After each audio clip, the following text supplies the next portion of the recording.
Healthy হেয়ারের জন্য শুধু খাওয়া দাওয়া প্রয়োজন হয় না, প্রয়োজন থাকে তেলেরও। কারণ তেলও একটা গুরুত্বপূর্ণ কাজ করে। তেল কি করে, যখন আমরা স্ক্যাল্পে যখন ম্যাসাজ করি, তখন সেই ম্যাসাজ করার ফলে কি হয়, ব্লাড সার্কুলেশনটা ভালো হয় আর চুলটাকে নারিশ করে, চুল হেয়ার গ্রোথও হয়, রিগ্রোথও হয়, সব দিক থেকে কাজ করে। কিন্তু প্রশ্নটা হলো এইটা যে কোন তেলটি আপনার চুলের জন্য ভালো। কারণ আমি বলি সবসময় সব জিনিস সবার জন্য থাকে না, তাই সব প্রোডাক্টও সবার জন্য থাকে না। তো পার্টিকুলার জিনিসের জন্য পার্টিকুলার জিনিস থাকে। তো আজ আমার ভিডিওতে আমি যে তেলের রেকমেন্ডেশন দেবো অয়েলি হেয়ার, ড্রাই হেয়ার আর হেয়ার রিগ্রোথের জন্য। তো ভিডিওটি আপনারা মোটে স্কিপ করবেন না, কারণ স্কিপ করলে ইনফরমেশন মিস হয়ে যাবে। So hello everyone, welcome to my channel. আমি হচ্ছি আপনার স্কিন কেয়ার অ্যান্ড হেয়ার কেয়ারের বান্ধবী। আমি আপনাকে গাইড করে থাকি নিজের পার্সোনাল এক্সপিরিয়েন্স কিংবা রিসার্চ দ্বারা, আর সেই গাইডেন্সটা হয় আমার রিভিউ। তো আপনারা যদি নতুন হয়ে থাকেন তাহলে তাড়াতাড়ি করে আপনারা সাবস্ক্রাইব করে ফেলুন এই আরও ইনফরমেটিভ ভিডিও জানার জন্য। তো ভিডিওটি শুরু করা হোক। প্রথম আমি যেটা তেলের রেকমেন্ডেশন দেবো, বেস্ট অয়েল যেটা হচ্ছে ড্রাই হেয়ারের জন্য। ড্রাই হেয়ারের জন্য যেটা সব থেকে প্রথম তেলে আসে সেটা হচ্ছে কোকোনাট অয়েল। কোকোনাট অয়েল কি করে, এইটা যে হেয়ার শ্যাফট এই যে চুলে যে গোছাগুলো থাকে এর ভিতরে একদম ভালোভাবে এক একটা চুল যে গিয়ে থাকে এর ভিতরে শিরায় শিরায় ভালোভাবে পেনিট্রেট করে, আর কি করে ডিপ ময়শ্চারাইজ করে, আর চুলে যেটা প্রোটিন থাকে সেই প্রোটিনটাকে হারাতে দেয় না। আর দ্বিতীয় নম্বরে যে তেলটা হচ্ছে সেটা হচ্ছে আর্গান অয়েল। আর্গান অয়েলের মধ্যে প্রচুর মাত্রায় অ্যান্টিঅক্সিডেন্ট রয়েছে। তো অ্যান্টিঅক্সিডেন্ট আপনারা জানেন যে কতটা উপকারী। তো এই অ্যান্টিঅক্সিডেন্ট আর ফ্যাটি অ্যাসিডের জন্য কি হয়, যাদের চুলগুলো এমনিতে ড্রাই হেয়ারে এই সমস্যাটা বিশাল থাকে যে তাদের চুলটা খুব ফ্রিজি হয়ে থাকে। তো এই আর্গান অয়েলে যে অ্যান্টিঅক্সিডেন্ট আর ফ্যাটি অ্যাসিড থাকে, এই দুটোর কারণে কি হয়, ফ্রিজি চুলটাকে টেম করে রাখে, চুলটা ফ্রিজি হতে দেয় না, আর একটা শাইন আনে। কারণ ড্রাই হেয়ারের এটাও একটা সমস্যা, দ্বিতীয় সমস্যা, যেটা ডাল ডাল ফিল হয়, কোনো শাইন থাকে না। আচ্ছা, তৃতীয় তেল যেটা হচ্ছে সেটা হচ্ছে অলিভ অয়েল। অলিভ অয়েলের মধ্যে কি হয়, ভিটামিন এ আর ই রয়েছে। এই দুটো জিনিস কি করে, আপনার চুলটাকে নারিশ করবে আর চুলের শক্তি বাড়ায়।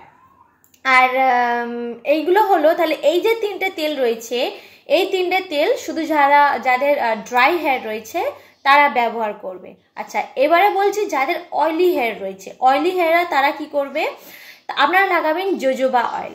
জোজোবা অয়েল কি করে, জোজোবা অয়েল অনেকটা সিবিউনের মতন। সিবিউন আপনারা জানেন যে সিবিউন কি করে, অয়েল সিক্রেশন করে। আমাদের মুখে যাদের অয়েলি স্কিন হয় সেটা হচ্ছে অয়েল, এক্সেস অয়েলটা কারণ হচ্ছে সেটা সিবিউন। তো জোজোবা অয়েল একটা কি সিবিউনের কাজ করে, এরা কি করে, যে অয়েল প্রোডাকশনটা হয় সেটাকে কি করে, কন্ট্রোল করে, ওটাকে রেগুলেট করে, আর বিল্ড আপ হতে আটকায়।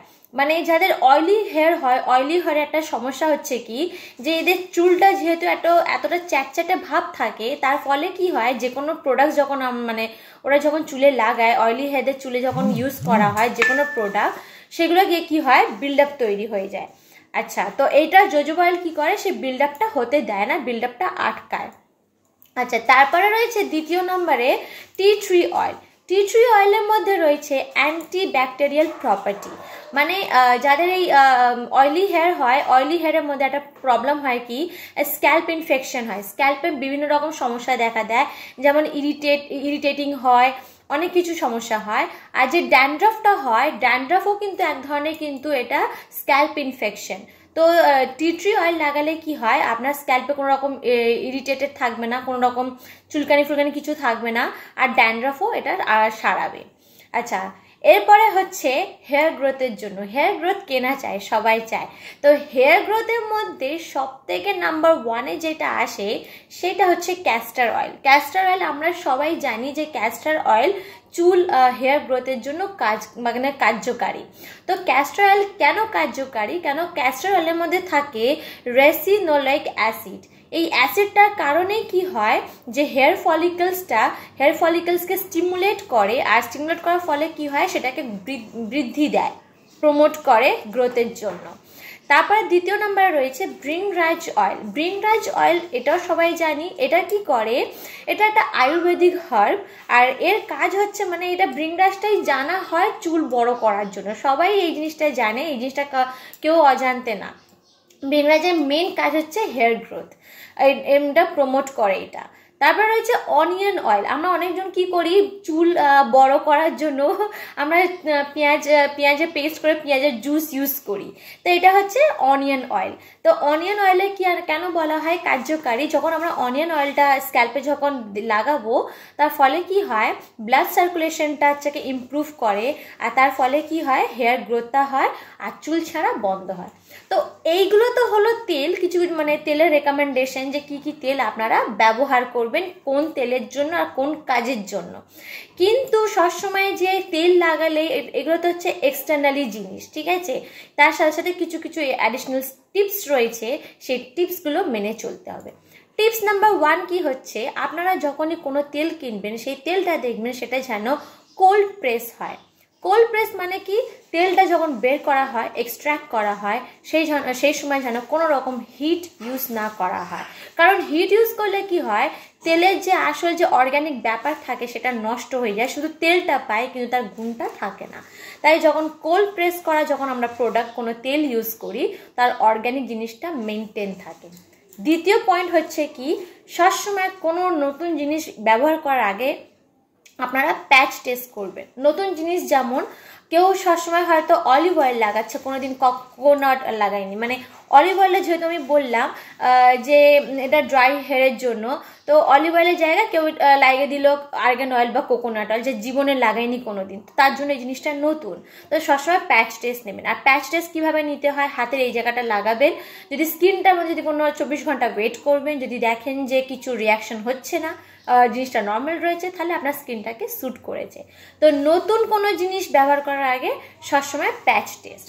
আচ্ছা, তারপরে তৃতীয় টিপস হচ্ছে কি, আমি বললাম যে চুলে ম্যাসাজ করা খুবই ইম্পর্টেন্ট। চুল ম্যাসাজ করলে ব্লাড সার্কুলেশন প্রপার হয় আর তার ফলে ওভারঅল হেয়ার কন্ডিশন ভালো হয়, হেয়ারের গ্রোথ হয়, হেয়ারের নারিশ হয়, সব কিছু হয়। কিন্তু সেই ম্যাসাজটা যেন জোরে জোরে না থাকে। অনেকজন হয় দেখবেন আপনারা মানে মাথাটা এত জোরে জোরে মানে ম্যাসাজ করে, ভাবে পুরো যত জোরে করব ততই ভালো না, বেশি জোরে করলে কি হবে, হেয়ার রুটগুলো আঘাত হবে, চুলে আরও ক্ষতি হবে। হালকা জেন্টেল ম্যাসাজ করবেন, জেন্টেল ম্যাসাজ করলে দেখবেন কাজও হবে প্লাস আপনার আরামও লাগবে, ভালো লাগবে। তারপরে পয়েন্ট হচ্ছে কি, যখন চুলে তেল লাগাবেন দুটো কন্ডিশন রয়েছে। যদি দিনের আলোতে লাগান তাহলে 30 মিনিট পরে অবশ্যই শ্যাম্পু করে নেবেন, আর যদি দিনের বেলা টাইম না পান তাহলে রাতের লাগে সারা রাত লাগানোর পরে সকালবেলা ঘুমতে উঠে মতো মাথাটা শ্যাম্পু করে নেবেন। এটা হলো। আচ্ছা, তারপরে হচ্ছে যখনই আপনারা চুলে যখন শ্যাম্পু লাগাবেন কোনো শ্যাম্পু, সেই শ্যাম্পুটা যেন মাইল্ড হয়। কেন মাইল্ড শ্যাম্পু ইউজ করতে বলছি আমি, যখন হার্শ কেমিক্যালওয়ালা যখন শ্যাম্পু হবে, স্পেশালি সালফেট কন্টেন্ট, এরা কি করে চুলের যে নিজের ন্যাচারাল অয়েলসটা থাকে সেটাকে একদম শুষে নেয়, টেনে বের করে নেয়। মাইল্ড অয়েল কি করে, মাইল্ড শ্যাম্পুগুলো কি করে, এই শ্যাম্পুগুলো মানে চুলের যে এক্সট্রা অয়েল থাকবে সেটা পরিষ্কার করবে, কিন্তু চুলের যে ন্যাচারাল অয়েলটা থাকবে সেটাকে স্ট্রাইপিং করবে না, সেটাকে একদম শুষে বের করে নেবে, সেটাকে বজায় রাখবে।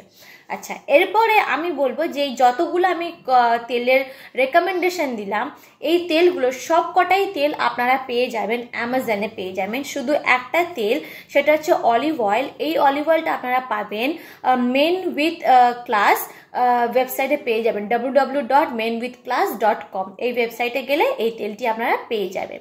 সো আপনাদের যদি মনে হয় যে আমার এই ভিডিওটি আপনাদের কাছে ইনফরমেটিভ ছিল আর আপনার প্রিয়জনের এই জিনিসগুলো বিষয়গুলো জানা তাদের প্রয়োজন, তাহলে প্লিজ তাদের মধ্যে শেয়ার করে দেবেন। আর আপনাদের যদি পার্সোনাল কোনো কোয়েশ্চেন থাকে বা পার্সোনাল কোনো এক্সপিরিয়েন্স থাকে তাহলে কমেন্ট বক্সে আমাকে কমেন্ট করে নিজেদের পার্সোনাল এক্সপিরিয়েন্স বা কোয়েশ্চেনগুলো শেয়ার করবেন। আর অবশ্যই ভালো লাগলে একটা লাইক করে দেবেন। So thank you for watching my video. Bye bye friends.